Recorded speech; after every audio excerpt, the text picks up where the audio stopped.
Empezamos. Bienvenidos a nuestra sesión 14. A todos los señores y señoritas estudiantes. Ya estamos listos para empezar.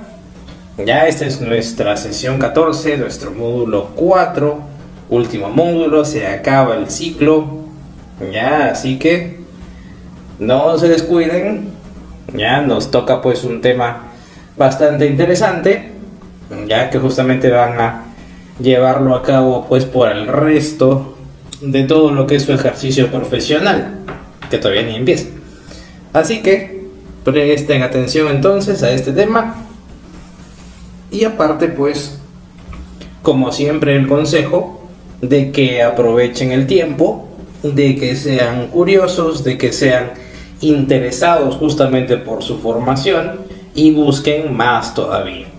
Recuerden que las clases que se les da pues en la universidad no abarcan todo, en principio porque los docentes no lo sabemos todo, ¿ya?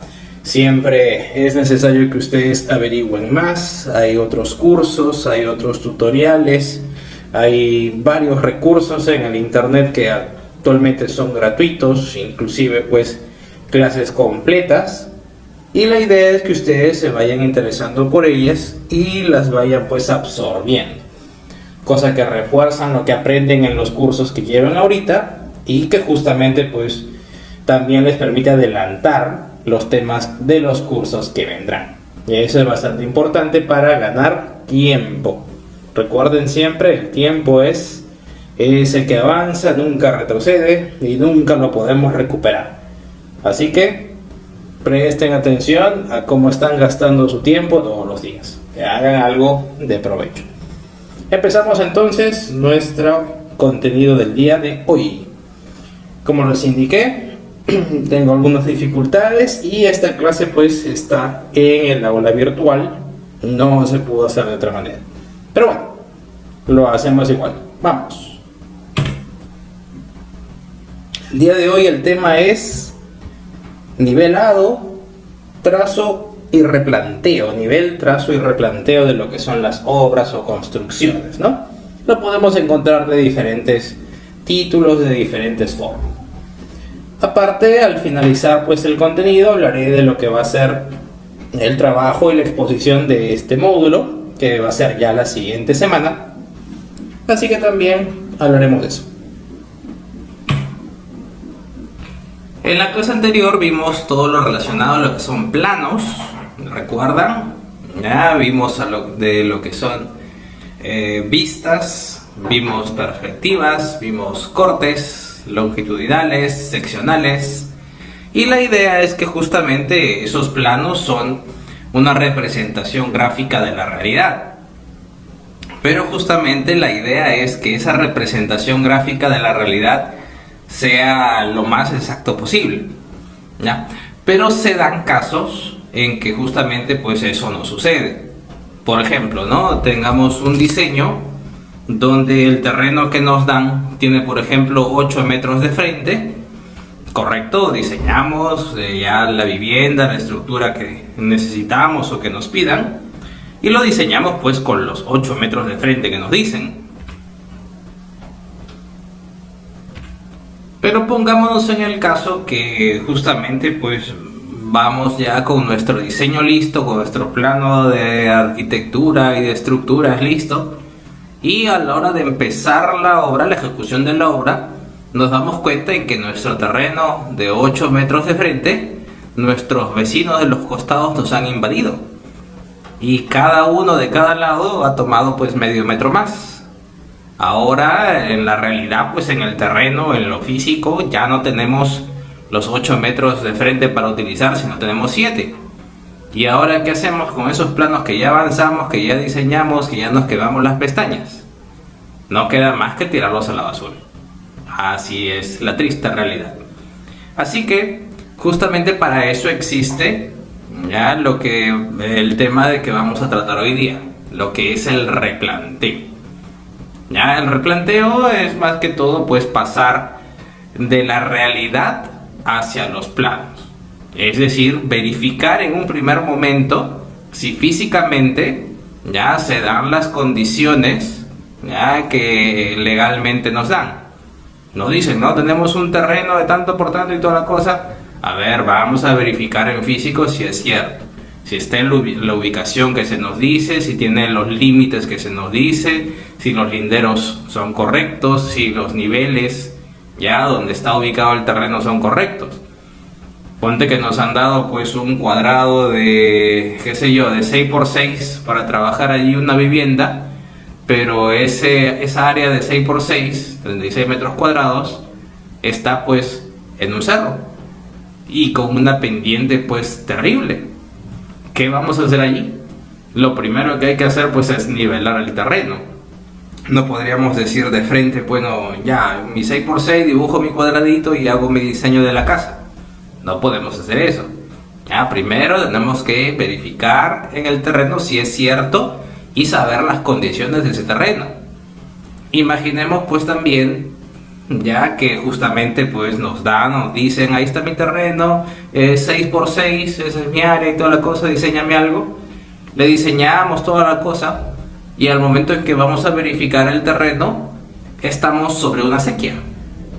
¿Ya? No podríamos realmente diseñar algo efectivo, algo que realmente va a ser de calidad, algo que se va a poder hacer si es que no verificamos primero in situ, ¿ya?, cuáles son las condiciones del terreno con el que contamos. Así que eso es el replanteo, ¿ya? Pasar las medidas, ¿ya?, de lo que es el terreno hacia los planos en la realidad. Luego también se dan otro replanteo que justamente pues es pasar ya de los planos al físico.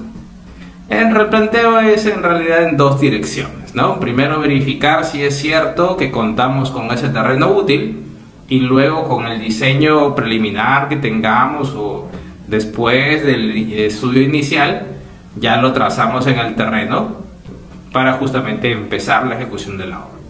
A eso se le llama replanteo, tanto lo primero como lo segundo. No nos hagamos problemas. Pero vamos al tema.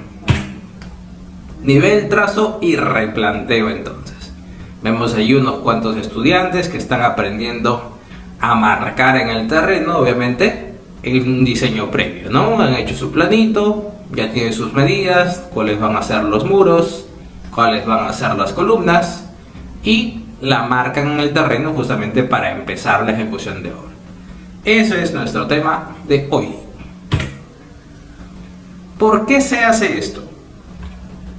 Justamente se hace por una razón en un primer momento de normativa, ¿no? Nuestro reglamento, nuestra ley, recuerden nuestro primer tema del módulo anterior, del RNE, el Reglamento Nacional de Edificaciones, ya tiene una norma que es la E.050 de suelos y cimentaciones, en la que se nos obliga, porque justamente esa es una norma de nivel nacional, todo el territorio nacional, en todo el Perú es obligatorio, que justamente para asegurar la estabilidad y permanencia de las obras se requiere, ¿ya?, un estudio de mecánica de suelos, un EMS.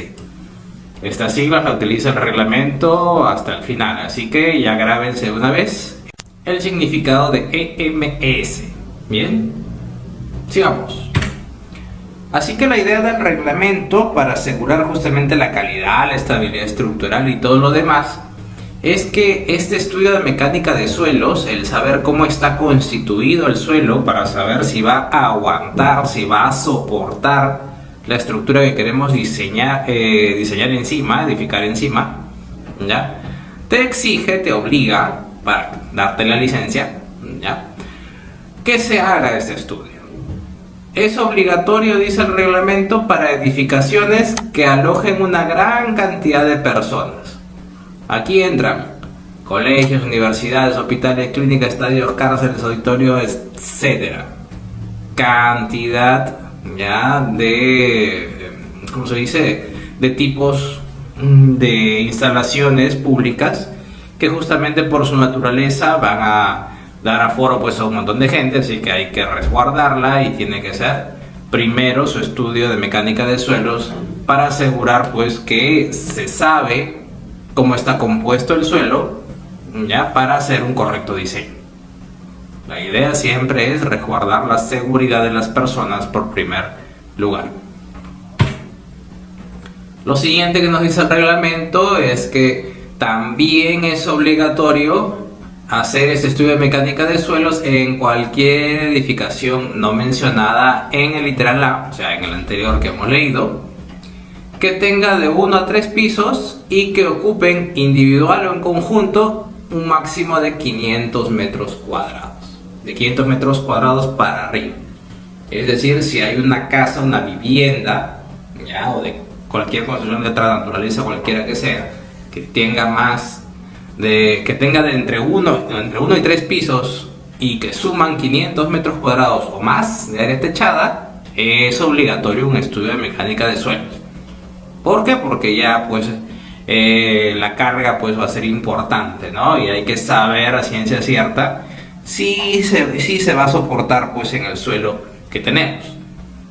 Igual es obligatorio cuando la edificación, sea cualquiera que sea, tenga 4 o más pisos de altura, cualquiera sea su área. Así sea un espacio pequeño de 5x5 o de 4x4, el que los hay, y que se plantea hacer una construcción de más de 4 pisos o más, necesariamente, obligatoriamente, en términos legales, ya es obligatorio su estudio de mecánica de suelos. Y continúa la lista, ¿no? Edificaciones industriales, fábricas, talleres, estudios que representen peligros, reactores nucleares, depósitos de materiales inflamables, todo ese tipo de instalaciones riesgosas, obligatoriamente un estudio de mecánica de suelos. También están incluidas justamente las que requieren pilotes, pilares o plateas, que son refuerzos propiamente dicho a una cimentación, y cualquier edificación que esté adyacente a taludes, ¿ya? O suelos que sean inestables, ya, es decir, suelos que tengan pues ya antecedentes que han sido afectados por algún deslizamiento de tierras, o que tengan una pendiente pues que sea señal de peligro, ¿no? La idea es eso, que obligatoriamente a este tipo de edificaciones se haga en un primer momento un estudio de mecánica de suelos, y este estudio, dice, debe estar firmado por un profesional responsable, por un PR. También grábense esa sigla, PR, profesional responsable. Y le pusieron profesional responsable y no le pusieron pues por el ingeniero civil a cargo o por el arquitecto a cargo. ¿Por qué? Porque normalmente pues no quieren reducir pues ese término, ¿no? Obviamente si en una ley, en una norma oficial, le ponen propiamente dicho un término, tiene que ser ese término. Si hubieran puesto tiene que ser firmado por un arquitecto de donde sea, solo los arquitectos podrían firmar ese tipo de documentos, pero puede ser un profesional responsable, o sea, un ingeniero civil, un arquitecto, un topógrafo, qué sé yo, un laboratorista especializado en estudio de mecánica de suelos, es un profesional responsable. Esa es la idea de la redacción de este reglamento. ¿Cuáles son los casos donde no existe obligatoriedad? Es decir, donde no es obligatorio. Bueno, solo en caso de lugares cuando las condiciones de cimentación es conocida. Es decir, que ya se tienen pues otras construcciones alrededor y se nota que el suelo pues es de una cierta composición, que es estable y que va a aguantar al menos ya la construcción que queremos realizar. Cuando hayan indicios de que no hay mayor riesgo pues en diseñar y construir allí una edificación pues que no esté dentro de los límites que se dijeron antes, ¿no? En los otros literales, más de 4 pisos, eso no. Cualquier otro tipo de edificación se puede hacer sin este estudio de mecánica de suelos obligatorio, pero cuando se pueda prever Y siempre el reglamento te dice quedando bajo responsabilidad, ¿ya?, de justamente el que hace esta inspección. ¿Por qué? Porque no se hace propiamente el estudio de mecánica de suelos, pero se hace una inspección. Se va, se verifica, se cova un poquito, se hace una zanja pequeñita para observar, pues, in situ también, qué materiales componen el suelo y toda la cosa, ¿no? Se hace una cierta prueba, se plantan unas cuantas estaquitas, qué sé yo. Algo que permita dar la idea de que se puede asumir que todo es aceptable, ¿no? Esa es la idea.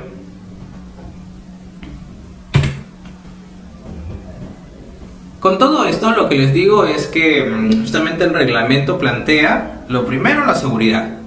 Y la seguridad desde el diseño. Por eso es que es necesario un estudio de mecánica de suelos en la mayor parte en la mayor categoría, ¿no?, de edificaciones a construir, salvo ciertas excepciones. Como es necesario esto, entonces, ¿ya?, ¿qué debe haber también para asegurar, pues, la calidad y todo lo demás del diseño de la edificación que se va a realizar? Bueno, se requiere una investigación del terreno. Se necesita, de todas maneras, para ejecutar ese estudio de mecánica de suelos, primero, todo lo que vemos aquí en la pantalla. Una investigación del terreno, es decir, el plano de ubicación y accesos, ¿ya? Después se necesita el plano topográfico con curvas de nivel. ¿A qué se refiere esto? Bueno, en primer lugar, el plano de ubicación, así como dijimos la sesión pasada, el tipo de planos, es un plano en el que se ubica, pues, el predio, el terreno propiamente dicho, donde se planifica una edificación, una construcción, ¿ya? Y que justamente allí nos dé las coordenadas de localización, las provincias, departamento, lugar donde se encuentra, y también los accesos, ¿no? Se refiere a que también nos dé, a manera de un croquis detallado, ya en qué carretera está, en qué calle está y todo lo demás. Esos son los accesos. Y lo otro son los linderos, es decir, si colinda, es decir, si está al costado de la propiedad de quién, ¿no? Colinda con la propiedad del señor tal. Ya ahí le dibujan ahí los linderos, si son 3, 4 terrenos, los que están al costado o atrás, qué sé yo. Todos esos asuntos van en el plano de ubicación. El plano topográfico es otro.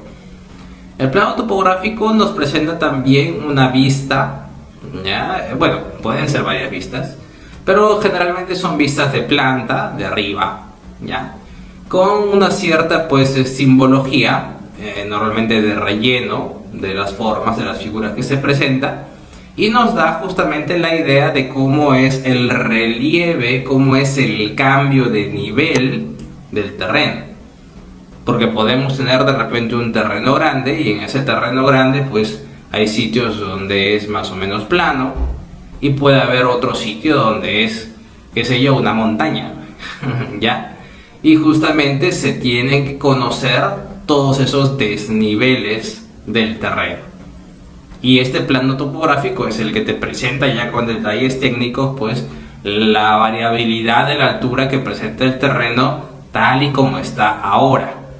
Y esa es la idea, ¿no? Son estudios, información previa.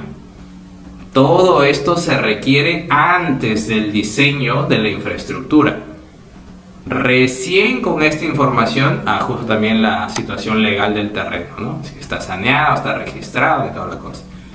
Con esta información recién, como vimos también en el módulo 2, ya el proceso constructivo, recién con estos estudios, con esta información previa, recién se debe diseñar. ¿Por qué?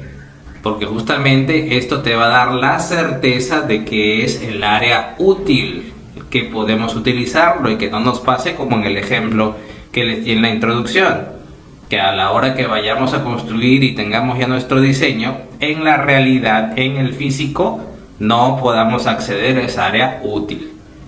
Ya, ponte la idea de repente, ¿no?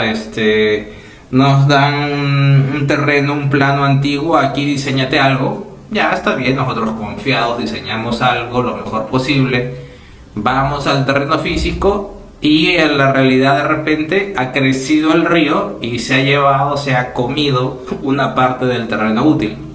¿Qué hacemos ahí? ¿Ya? Hay que hacer otro tipo de procesos y toda la cosa, pero no podríamos ejecutar de frente nuestro diseño. Así que esas cosas se evitan con estudios previos, con verificaciones in situ en el terreno, en lo físico. Y justamente uno de estos procesos es la nivelación del terreno. Ya hoy día, recuerden, nuestro tema es nivel, trazo y replanteo. La idea de nivel es justamente ir al terreno físico, ¿ya? Y trazar.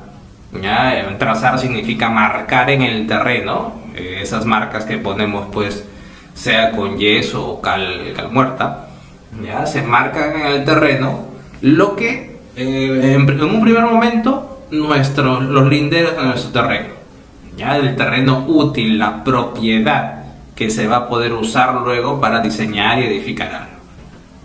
Y también el objetivo de la nivelación es justamente encontrar el nivel cero, encontrar el nivel suelo, el nivel piso, ya el que nuestra construcción va a tomar como piso, va a tomar como nivel más bajo. ¿Por qué? Porque justamente necesitamos saber, les decía, si nuestra construcción va a poder realizarse o no en el físico. Imaginemos pues que tenemos un terreno de 6x6, pero justo en ese último metro cuadrado ha habido un deslizamiento de tierra y se encuentra el fondo de eso, qué sé yo, 100 metros abajo. Se ha ido un abismo, un pedazo de nuestro terreno. Ya no podríamos utilizar todo el terreno, ¿no?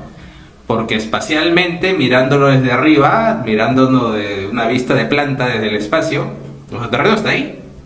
Están ahí los 6x6. Pero físicamente hablando no podríamos utilizar todo. ¿Por qué? Porque el nivel de ese último metro cuadrado que ha sido carcomido por el deslizamiento de tierra es muy disparejo, pues, a lo demás. Así que el nivel, la nivelación del terreno, significa, en pocas palabras, ubicar en el físico el nivel de suelo que va a tener nuestro diseño. A eso se le llama nuestra cota cero. Así le llaman ahí, la cota cero. Y lo que se hace pues es colocar estacas de madera, ¿ya? O también le podríamos llamar, se hacen marcas en lo que son jalones le llaman pues a esas estacas tipo palo de escoba, redondeados con punta, ¿ya? Y que tienen unas marcas de pintura y nosotros ahí vamos marcando los niveles, ¿no? ¿Cómo se hace? Bueno, voy a mostrarles un videito. Hay dos maneras. Una es la manera manual y luego hay otra más técnica. Vamos a revisar primero la manera manual. A ver.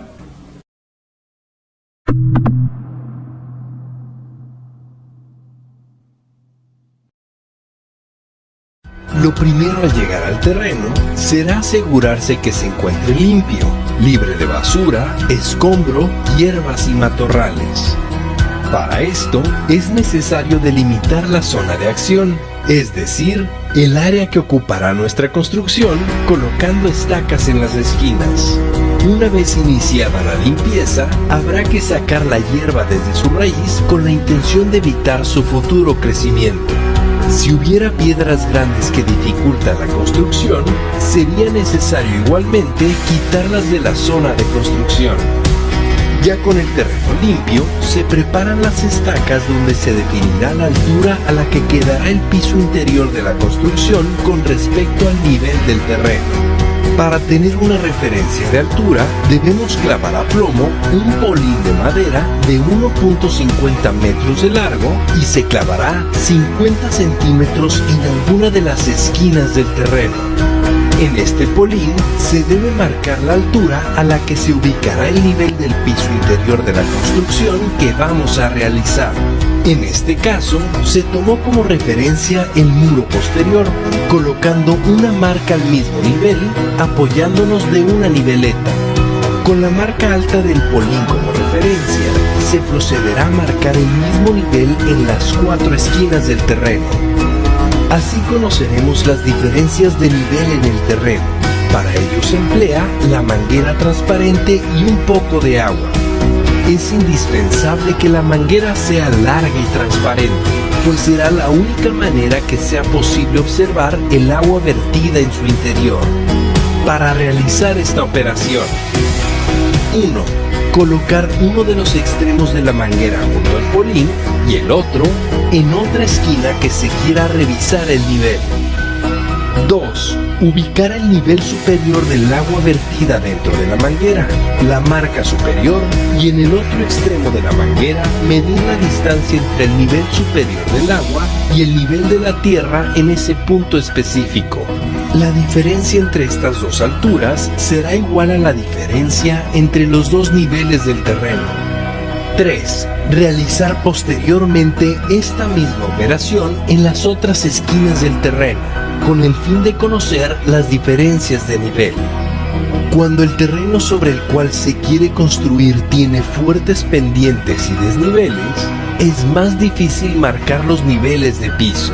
Así que para este tipo de terrenos, lo más conveniente es construir de manera escalonada, haciendo plataformas conforme se vaya elevando el terreno. Una vez marcados los niveles en las 4 esquinas, se procede a rellenar el terreno con la finalidad de dejar toda el área de acción al mismo nivel. Se debe apisonar el terreno al finalizar la nivelación. Con esta información ya podrás establecer el nivel en el que empezará tu construcción. Si crees que hemos dejado de lado algún otro paso importante, no dudes en escribirnos.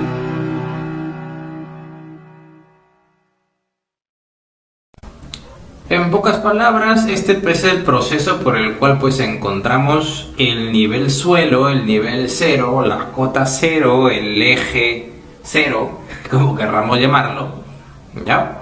Y lo marcamos en el terreno, en el físico. Y la idea, si es que ya pues contamos con tiempo, contamos con recursos, bueno, ya nivelamos el suelo.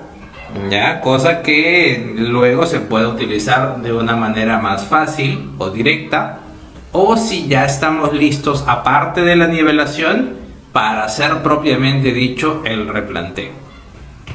Si vamos a nivelar, bueno, lo que se hace pues es utilizar pues ciertos elementos, ya, y esta es la manera artesanal, la manera manual, que se le llama pues de diversas formas, ¿no?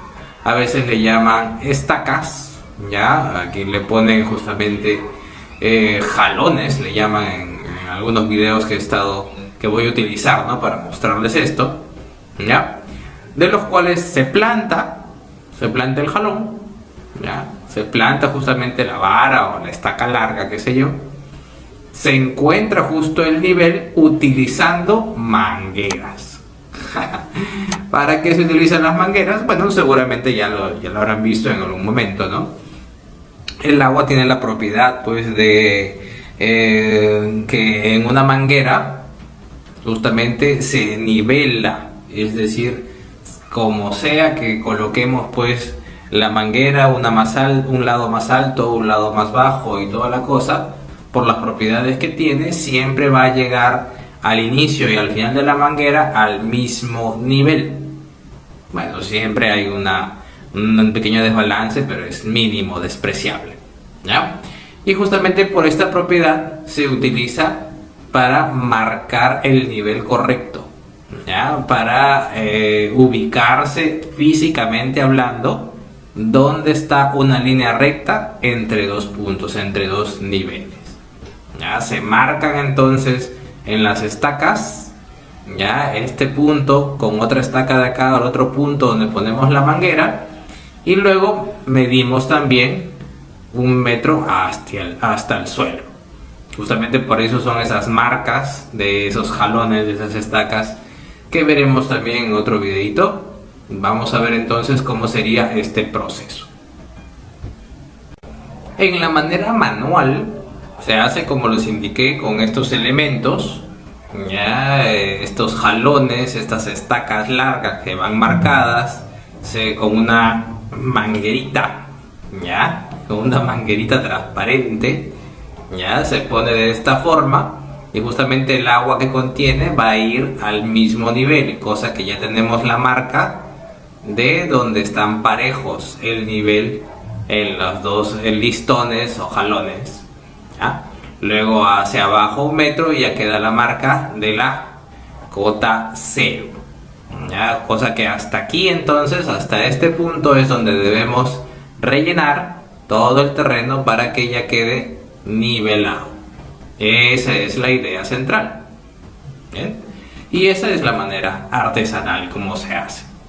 Ya vamos a ver entonces el tema del replanteo. Ya, el tema del replanteo. Cierto. Pero antes indicarles, ¿no?, que existe otra manera, que es la manera tecnológica, por así decirlo, que es justamente utilizando una estación total.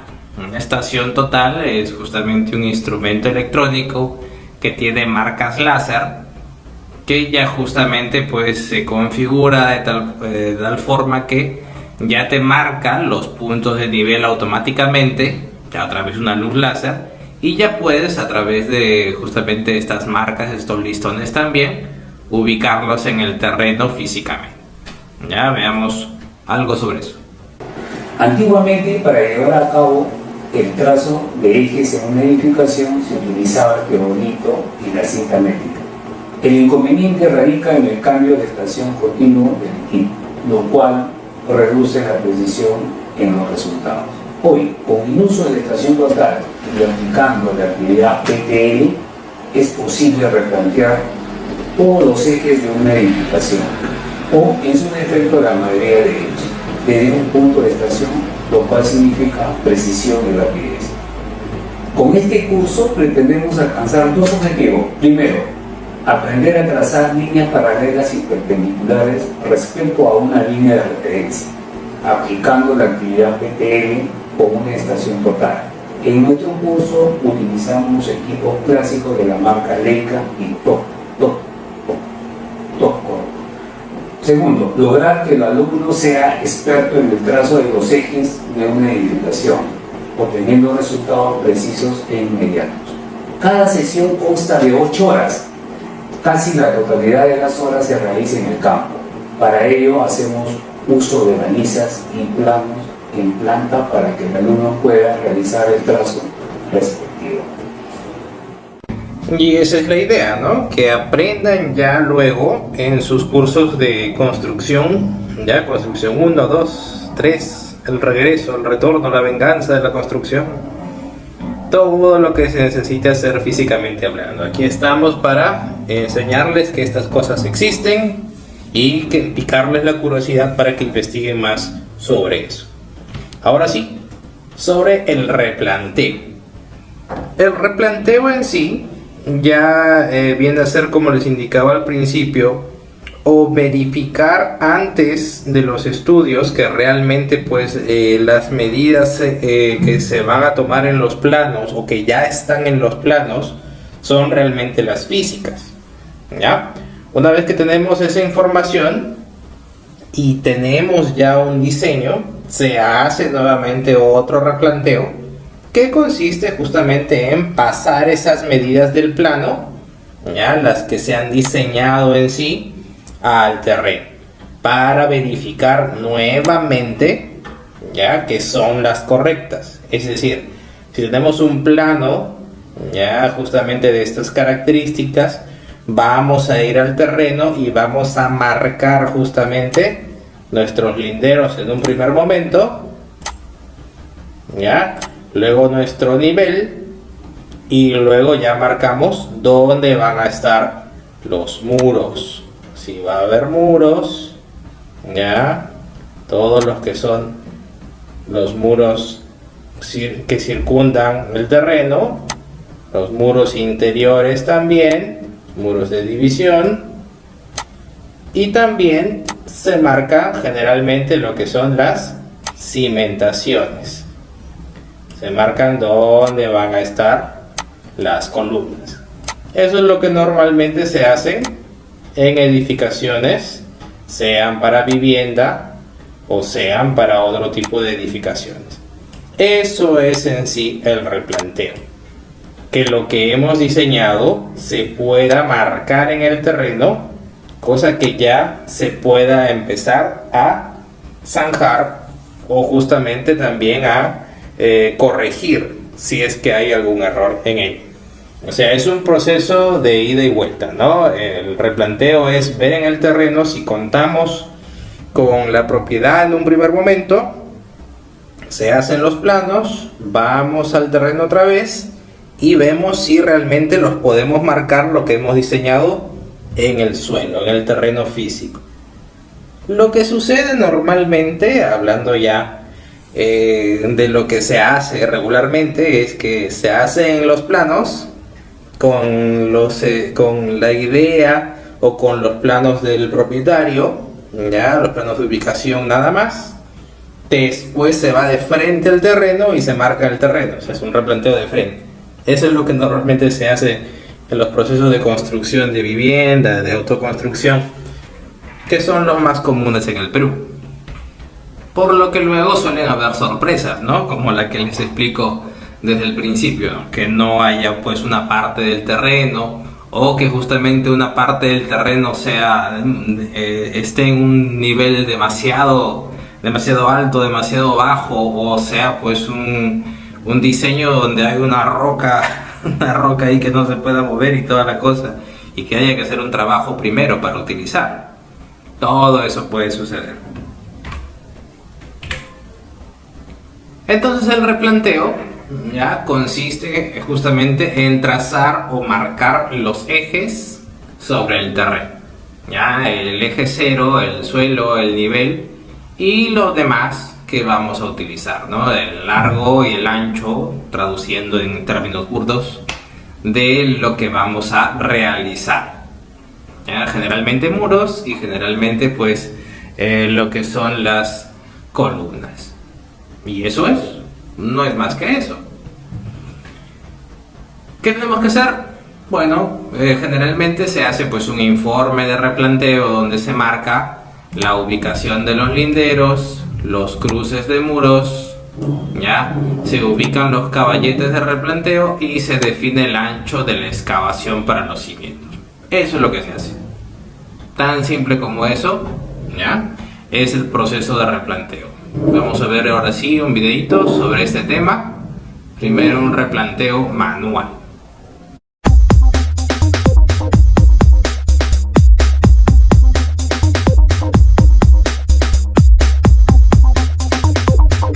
Hola, soy la arquitecta Andrea. En esta presentación explicaremos el paso a paso de la actividad replanteo. El replanteo hace parte del capítulo preliminares dentro del proceso constructivo de una obra. La ejecución de esta labor se desarrolla una vez se haya descapotado, limpiado y nivelado el área del lote donde levantaremos la construcción. El replanteo hace parte de las actividades preliminares de la obra. Consiste en trazar sobre el terreno la planta de ejes, cimientos y desagües del proyecto, mediante la ubicación de puntos y líneas de referencia, los ejes de construcción, los niveles y todas las dimensiones de las excavaciones que contendrán los cimientos y las instalaciones subterráneas. Es necesario mantener la precisión y la exactitud contenida en el plano, verificando su traslado al terreno, marcando la mayor cantidad de puntos, utilizando estacas o mojones que permanezcan en el terreno, verificando durante el proceso las medidas y los ángulos entre ejes. Es necesario tener a la mano las herramientas y los materiales para ejecutar la actividad de forma fácil y precisa.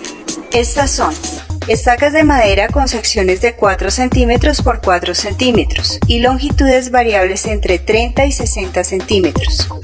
Maceta, mazos o martillos para hincar las estacas y clavar puntillas. Hilo, pita o piola para alinear, marcar y nivelar. Tablas de madera para conformar los puentes o vallas con sección de 8 por 2 centímetros y longitudes de 60 a 80 centímetros. Lomada para trasladar los ejes y medidas. Flexómetro para tomar dimensiones.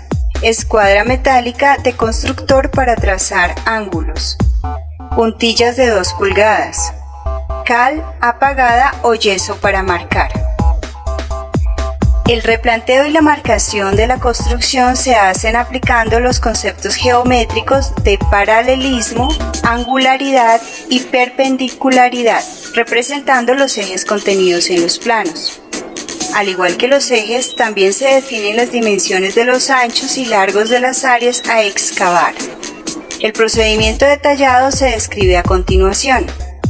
1. Verificar en los planos la identificación de los ejes de construcción, marcando los ejes verticales con números y los horizontales con letras. Los ángulos y distancias a líneas de referencia deberán estar completamente acotados. Se debe verificar también las dimensiones de ancho de cimientos, bases de zapatas y todas las medidas que determinan las excavaciones, así como los niveles y profundidades de la excavación. 2. En el terreno se verifican los linderos o líneas de demarcación municipal, así como las afectaciones, retrocesos, cesiones y aislamientos de norma, tomando como referencia el plano de localización, contenido en la planimetría elaborado por el arquitecto para la obra.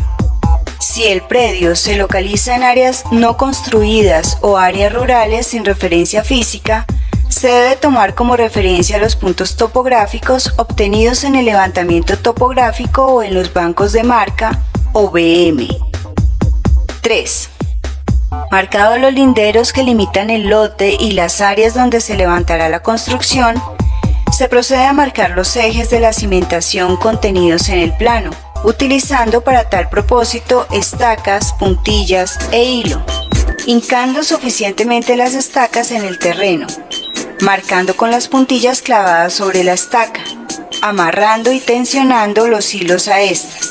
Si el predio es medianero, es decir, dentro de lotes o construcciones vecinas, podemos tomar como línea de referencia los muros existentes o las líneas de demarcación establecidas en el paso anterior, comenzando con el eje 1 o con el A, siguiendo los demás paralelos a estos y en orden ascendente, verificando siempre distancias, paralelismo, perpendicularidad y ángulos contenidos en los planos. 4. Con ayuda de las estacas y los listones de madera se arman los puentes, vallas o balizas, localizándolas externamente en las esquinas y extremos de ejes. Con la ayuda de la plomada de puntos se trasladan las marcas de los ejes al listón horizontal del puente.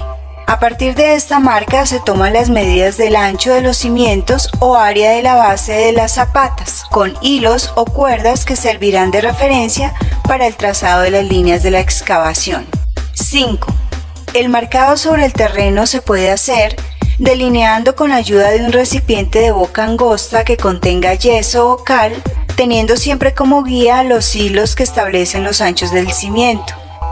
Si el suelo está seco y tiene una buena consistencia, se puede utilizar para este propósito la cimbra con colorantes, que hagan contraste con la tierra y se puedan diferenciar al momento de iniciar la excavación. También se puede hacer directamente marcado con la barra o barretón, dejando caer perpendicularmente al terreno la herramienta y siguiendo cuidadosamente la línea de referencia del hilo, dando así comienzo a la excavación. Algunas recomendaciones finales. Mantenga siempre orden en el trazado. El tiempo que dedica se verá recompensado durante el proceso de excavación. Verifique constantemente las dimensiones y los ángulos entre ejes contenidos en los planos y trasládelos al terreno con la mayor exactitud y precisión. Chequee constantemente los ángulos rectos y en general la perpendicularidad entre ejes. Utilice la escuadra de construcción para distancias cortas y el método 3-4-5 para distancias medias. Hinque bien y asegúrese que las estacas y los puentes no se muevan durante el proceso de excavación. Marque los niveles de terreno y profundidades de las excavaciones. Utilice siempre una marca guía que pueda ubicar fácilmente y utilice el nivel de manguera. Y ese fue el videito pues que nos mostraba a grandes rasgos lo que es el término replanteo, lo que se hace propiamente dicho en el replanteo. Pasar las marcas que nos van a servir justamente para los muros y cimentaciones al terreno, al físico. Bien, para hacerlo se utilizan diversas herramientas.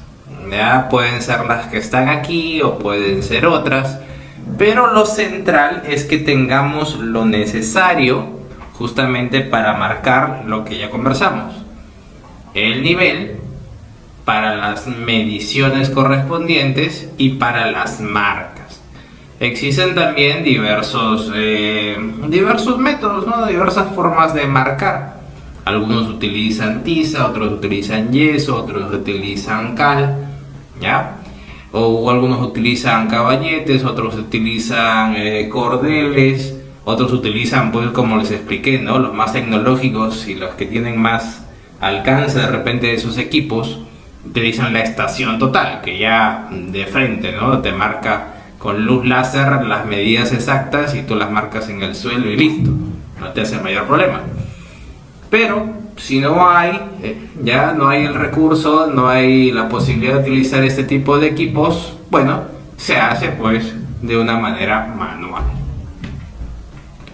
Para el replanteo es imprescindible que en primer momento justamente tengamos las herramientas necesarias, ¿ya? Y que se recomienda pues a todos los profesionales que tengan su kit de herramientas, porque esto lo van a hacer siempre. Siempre, como vimos al principio, el reglamento te obliga a un estudio de mecánica de suelos, y para ese estudio lo que se hace es este replanteo, ya el trazo en el terreno, ya para justamente hacer el estudio previo, y después del estudio previo del diseño, nuevamente pasar ya las marcas hacia el terreno, hacia el suelo. Bien, no se olviden de estas cositas. Bueno, lo más importante son los jalones, como les decía, son estas listones que normalmente son de madera, hay algunos de metal, pero ¿para qué? Estos listones de madera circulares tipo palo de escoba, ya que algunos son metálicos, tienen una punta que permiten pues introducirla rápidamente, fácilmente en el terreno, y están marcados, pintados blanco y rojo regularmente, para poder tomar marcas de nivel, ¿no? Y esto nos sirve pues con nuestra manguerita. Aparte, en algunos videos tutoriales y toda la cosa van a encontrar la terminología mojones, que no son lo que entendemos aquí en Perú como otra cosa, sino lo que son estacas. Estacas sea de madera o sea simplemente pedazos de fierro o de cemento, que van a marcar un lugar y nos van a permitir allí amarrar o darle vuelta ahí al hilo o al pabilo que estemos usando, ya, cosa que podamos hacer una línea recta con el pabilo tensado, ¿no? Simplemente son estacas. Cuando encuentren esa terminología mojones o amojonado, son justamente las estacas que se utilizan para marcar con hilo, ya, las esquinas del terreno y tomar justamente con el hilo medidas rectas, y encima del hilo, encima del pabilo que se utiliza, pues se va vertiendo lo que es la cal o el yeso. Y ahora sí, veamos el proceso completo, ¿no? De cómo se lleva a cabo este replanteo. En esta ocasión realizaremos de manera didáctica el replanteo de los ejes de una obra con el fin de plasmar las dimensiones marcadas en el plano de un proyecto al terreno. Primero vamos a ver la definición del trabajo a realizarse, que es el replanteo de una obra. Replantear cimientos es trasladar al terreno los datos del plano de cimentación del proyecto. Para ello, hay varios sistemas, uno de los más utilizados es en el que se utiliza caballetes. Materiales a utilizarse: estaca, caballetes, piola, flexómetro, clavos, Plomada. Martillo, plano de replanteo. Procedimiento para la realización de un replanteo manual de ejes. 1. Realizar un plano de replanteo, este nos ayudará a pasar las dimensiones del plano al terreno. Es importante constatar que la superficie del terreno coincida con la superficie del proyecto en el plano. 2. Ubicación de elementos estructurales y muros con respecto a los ejes de referencia, esto de haber construcciones en los terrenos vecinos. 3. Determinar el eje de replanteo 1, colocando un hilo entre viviendas ya construidas, de no haber estas se procede con mojones siguiendo el plano. 4. Sobre la línea central que ha demarcado el hilo, se mide el eje de replanteo 2, este lo obtendremos al trazar una línea perpendicular con el primer eje mediante el método de triangulación, el cual se lo realiza, formando un triángulo de 3 por 4 por 5 metros a cada lado respectivamente. 5. Una vez que se han tensado las piolas marcando los ejes, es necesario marcar el ancho de la zanja con el uso de caballetes. Para subir el plomo el caballete determinaremos la posición de este, lo fijamos con el punto de referencia de la plomada, pasamos hilos de alineación y plomada, aseguramos el hilo en los caballetes, y repetimos la operación en el otro extremo. 6. Después de tener el lote demarcado con los ejes de replanteo, colocamos caballetes alejados de los cruces 50 centímetros. 7. Luego procedemos a marcar las alineaciones en el terreno mediante el uso de cal, usando como referencia las piolas sujetas a los caballetes.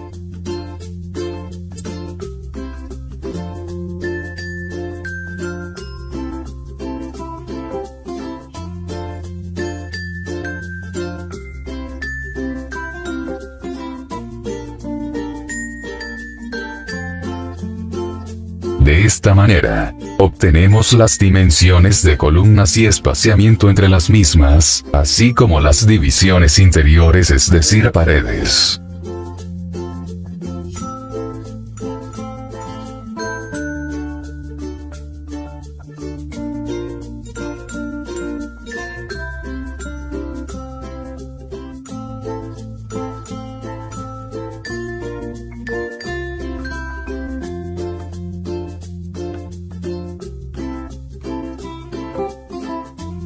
Como resultado final obtenemos el trazado de la ubicación de columnas y paredes interiores del plano.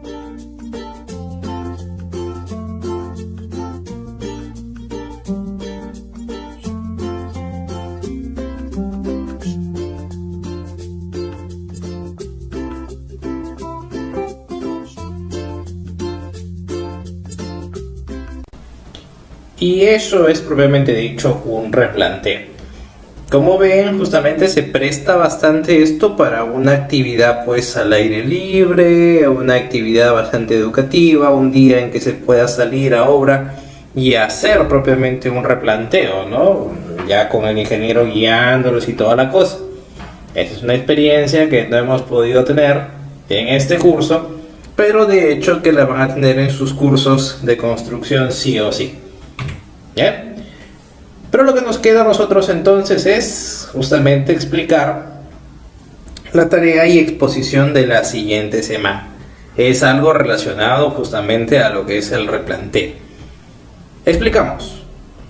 Lo que necesito entonces que ustedes hagan, ya preparándose luego para su experiencia, probablemente dicho en los cursos de especialidad, es que realicen el trazo, el dibujo, ya, de lo que son las divisiones de su casa. Esta exposición es sobre mi casa a escala.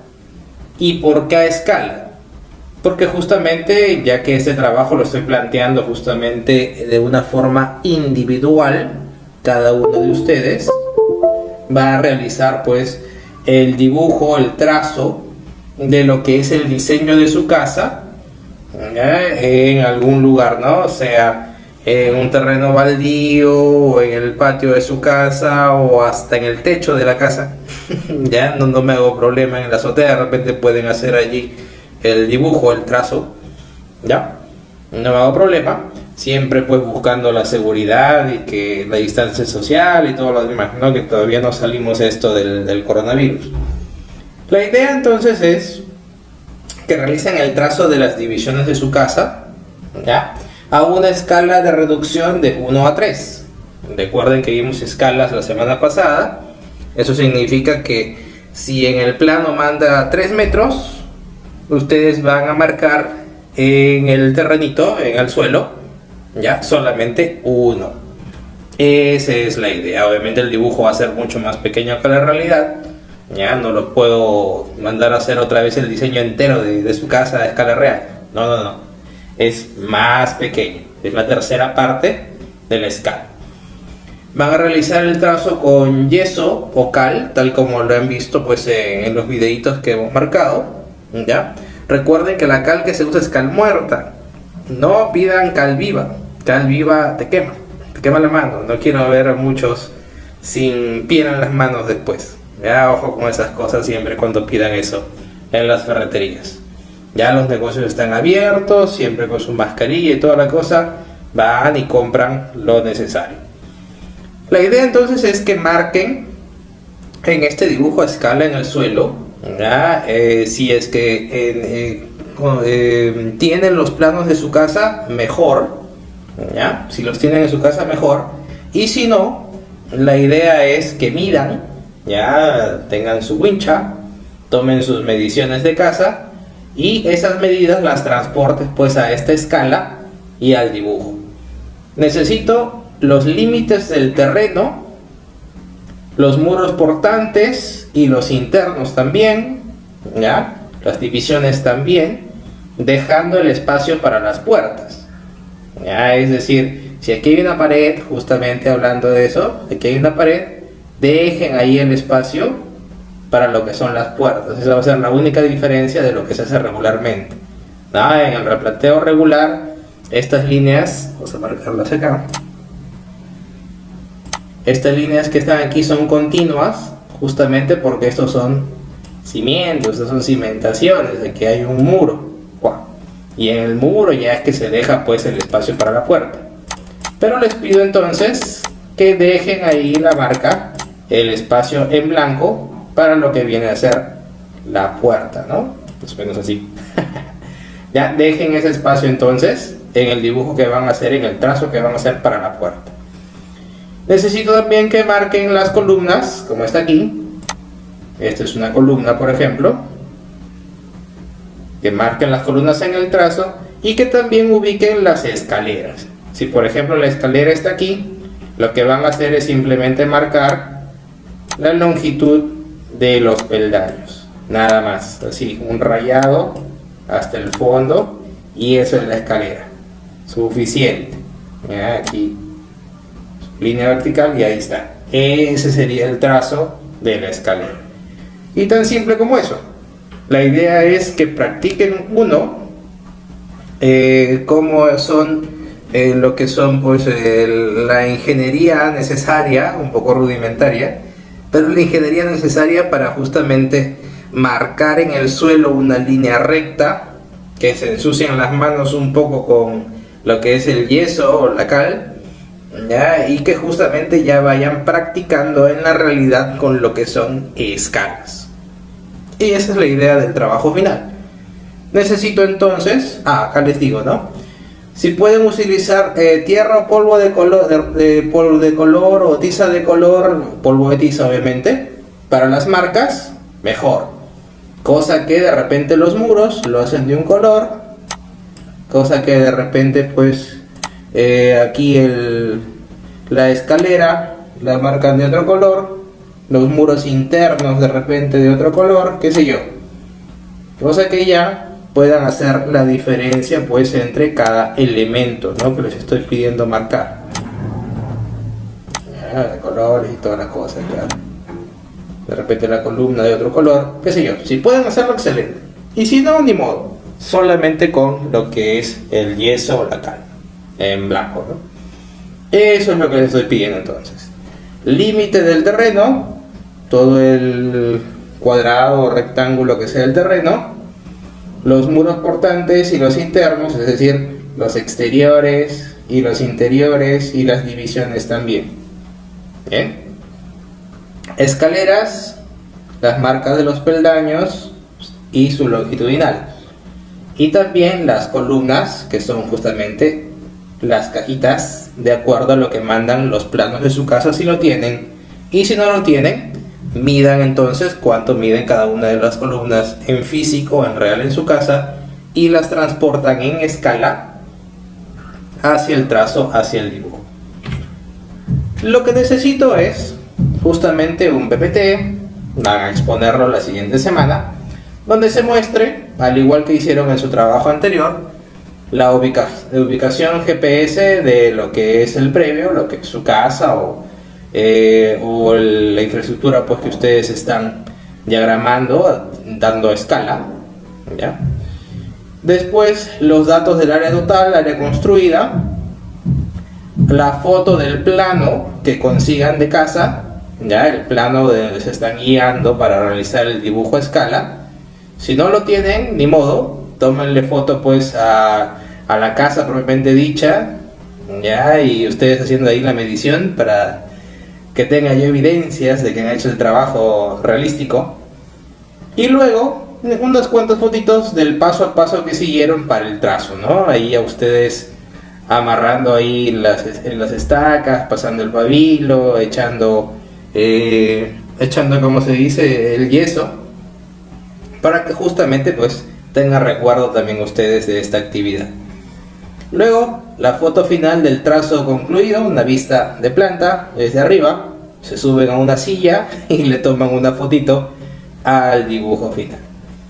Además quiero que respondan ya en la última diapositiva qué le pareció lo más difícil para realizar los trazos, el trazo en sí. Y eso, tan simple como eso va a ser nuestro trabajo entonces, ya de lo que es nuestra siguiente sesión y exposición. Recuerden, es a través de la videoconferencia y es, como es individual, un máximo de 10 minutos por alumno, ya con estos datos que les estoy pidiendo. Bien, algunas dudas, algunas consultas al WhatsApp del grupo y allí puedo contestarles tranquilamente en escrito o en audio. Hasta allí entonces sería nuestra sesión del día de hoy. No se olviden preparar las exposiciones entonces de la siguiente semana. Aparte les voy a dejar ahorita a continuación otro videito del que se pueden guiar. Ya es justamente pues una universidad peruana, ya que de repente pues sin utilizar los caballetes o de repente ¿cómo se dice? Las estacas pues ya preparadas, listas. Ya este grupo de acá ha hecho algo mucho más artesanal todavía. Así que se pueden guiar también de esa forma, según pues lo que tengan a mano. Y listo. Con eso cerramos lo que es el día de hoy. Nos vemos y los dejo con el último videito de lo que pueden hacer.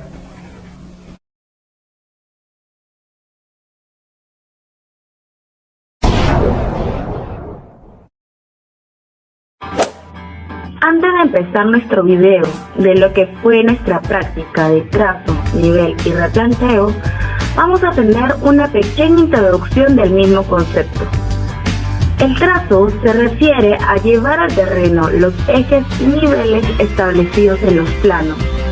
El replanteo se refiere a la ubicación y medidas de todos los elementos que se detallan en los planos durante el proceso de la edificación, es decir, es la operación que tiene como objeto trasladar fielmente al terreno las dimensiones y formas indicadas en el plano que integran la documentación técnica de la obra.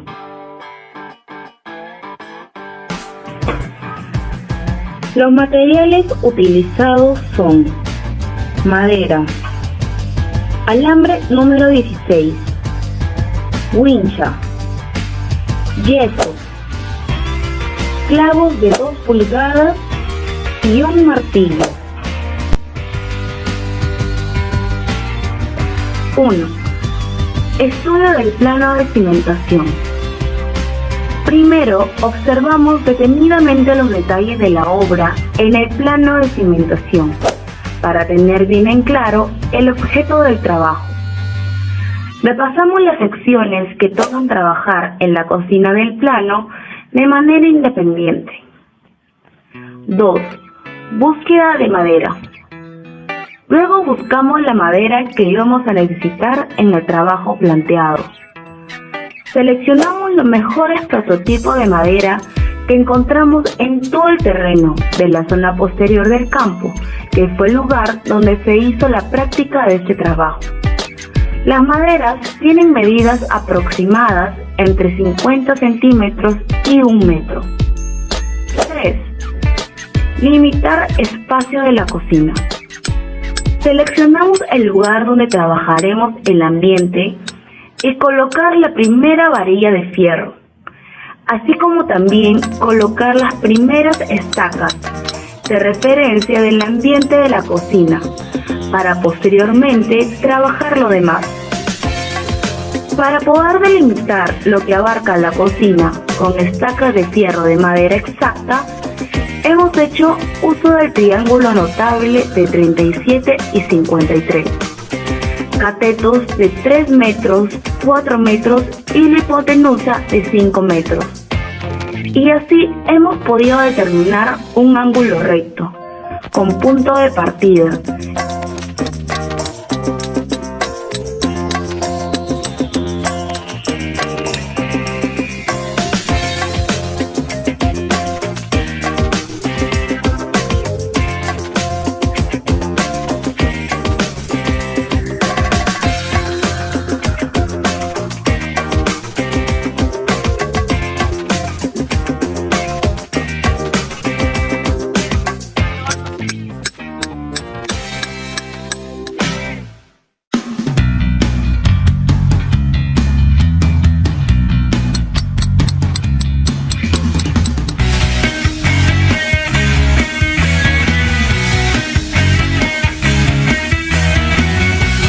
Y de esta manera hemos terminado de dibujar el espacio interior de la cocina, recorriendo los 4 estacas de fierro con cordel negro.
Elaboración de balizas.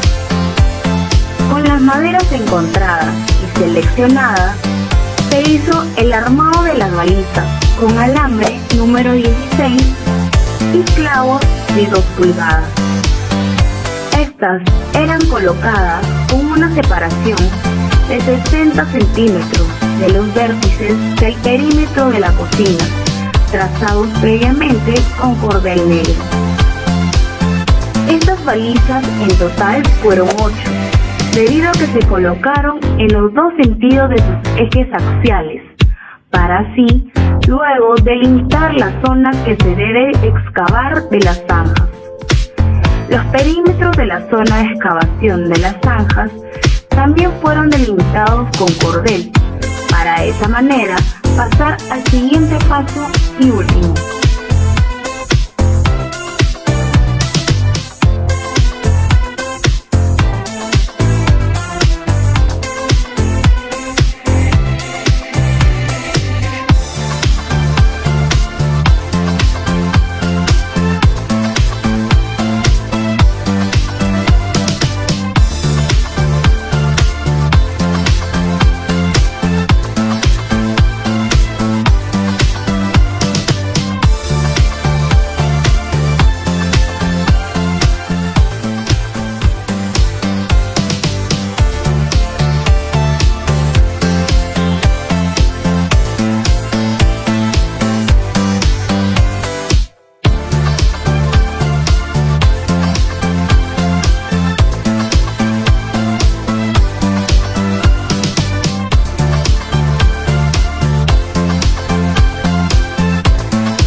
trazo. Se rocía yeso utilizando una técnica adecuada. Utilizamos el método de coger el yeso con las manos y caminar por encima del cordel que delimita la zona de excavación de las zanjas. Acercamos las manos lo más próximo al cordel, pero sin tocarlo, y dejamos caer el yeso de manera proporcionada y dirigiéndolo con los dedos para un mejor resultado. De esta manera hemos concluido con el trabajo de trazado de las zanjas para la cocina de manera adecuada y obteniendo un resultado aceptable. Cabe destacar que este mismo procedimiento se realiza para el resto de los ambientes.